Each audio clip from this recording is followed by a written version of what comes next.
Bonjour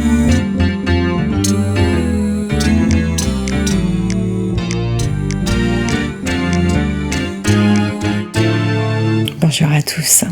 Chaque semaine, nous sommes influencés par des énergies différentes qui nous viennent du cosmos. Et durant la semaine du 19 au 25 septembre, l'énergie cosmique dominante nous aidera à avoir conscience du fait que ce que nous attirons à nous dépend uniquement de nous. Vous avez peut-être déjà entendu cette expression un bon nombre de fois, qui se ressemble, s'assemble.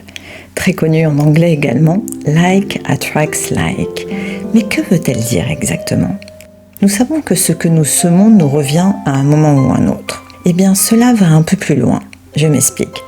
Lorsque vous êtes triste, par exemple, vous allez être attiré par des chansons mélancoliques, vous allez avoir des propos peut-être un petit peu plus négatifs que d'habitude, vous allez avoir des attitudes un peu pessimistes et votre environnement va vibrer sur le même taux vibratoire que vous. En revanche, si vous êtes plutôt d'humeur joyeuse, que se passe-t-il ? Vous allez avoir tendance à écouter des musiques dynamiques, voire dansantes. Vous allez avoir des attitudes plutôt positives et être plus optimiste que d'habitude. Votre champ vibratoire sera alors donc différent et votre environnement vibrera à une autre fréquence.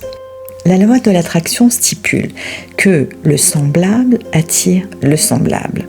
Cela signifie que les personnes à faible fréquence, les personnes qui ne sont pas sûres d'elles et qui s'abandonnent un petit peu à elles-mêmes, s'attirent. Tandis que les personnes à fréquence élevée, les personnes qui s'aiment, qui s'apprécient, s'attirent également. Il est évident qu'en contrôlant ce sur quoi nous nous concentrons, nous pouvons attirer ce que nous voulons dans notre vie. Notre environnement joue un grand rôle en influençant notre concentration. Il en va de même de nos pensées, de nos sentiments, de nos paroles et de nos actions. L'inverse est également vrai. Notre fréquence vibratoire a une énorme influence sur le monde qui nous entoure. Et cette semaine, tout particulièrement, je vous invite à élever votre conscience en étant davantage dans le partage, davantage dans la joie, davantage dans l'amour, en étant plus gentil, car ce faisant, vous connecterez avec cette magnifique et lumineuse énergie protectrice présente qui vous ressourcera tel un miroir pour le restant de votre année. Mes amis, c'est le moment de faire le plein. Alors, comment faire le plein de cette énergie ? La joie est un des outils les plus puissants pour y arriver et à portée de main de tous. Elle est bénéfique car elle accroît notre intelligence et notre intuition. Elle nous rend plus jeunes et en meilleure santé. C'est elle qui nous donne envie de sauter, de danser, de rire et de s'embrasser les uns les autres. Voici une petite histoire qui vous éclairera sur la force et la puissance de la joie. En des temps anciens, une communauté priait pour la venue de la pluie, implorant le Créateur de faire un miracle pour la survie de la population. La communauté était concentrée et en pleine prière quand son leader leur annonça que les portes célestes restaient closes et que par conséquent leur prière ne pouvait s'élever. Il leur demanda à tous de prier plus ardemment, avec plus de cœur. Et à ce moment-là, un très jeune garçon, spectateur de ce drame, se mit à jouer de son sifflet avec une joie immense afin de participer comme il le pouvait avec son cœur, avec son innocence. Les personnes de la communauté commencèrent à lui crier dessus pour qu'il s'arrête tout de suite, pour qu'il arrête tout de suite son vacarme qui dérangeait leur prière. Mais soudain, leur leader annonça de le laisser faire car les portes célestes s'ouvraient enfin. Et comme le dit ce précepte, si les larmes ouvrent les portes du ciel, la joie, elle, détruit ces portes totalement. La lumière accessible cette semaine ne peut entrer dans nos vies sans joie, tout comme elle ne peut entrer sans partage.